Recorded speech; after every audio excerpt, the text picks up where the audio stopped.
तर गाईज तुम्हाला माहीतच आहे आपण चाललेलो आहे वारीला आणि आता आपलं आवरून झालेलं आहे. कालच्या ब्लॉगनुसार तुम्ही बघितलेलं असेल आधीचं काय झालेलं आहे.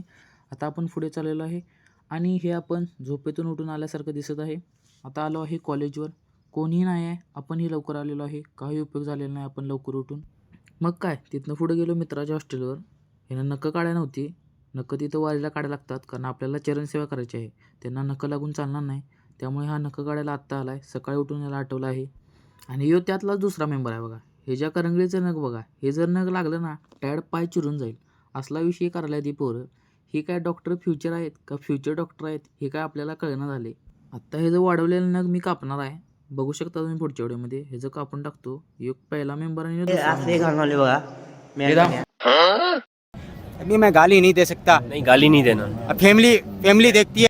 तर चेष्टेचा विषय बाजूला ठेवा. आता आपण आलोय गाडीपाशी. गाडी चालू झाल्यानंतर यांचं नाचणं चालू झालंय. पण आपण काय नाचणार नाही कारण आपण जरा एनर्जी साठवत आहे. कारण तिथं आपल्याला प्रॉपर चरणसेवा द्यायची आहे. तर ह्यो मेंबर बघा दोघीशी बोलत बोलत नाचत आहे. टाईम पण दिला पाहिजे. तर पुढच्या ब्लॉगमध्ये तुम्हाला चरणसेवा बघायला मिळेल. तर आज आपण इथेच थांबूया. उद्याच्या ब्लॉगसाठी फॉलो करा, सबस्क्राईब करा. Blogger AS.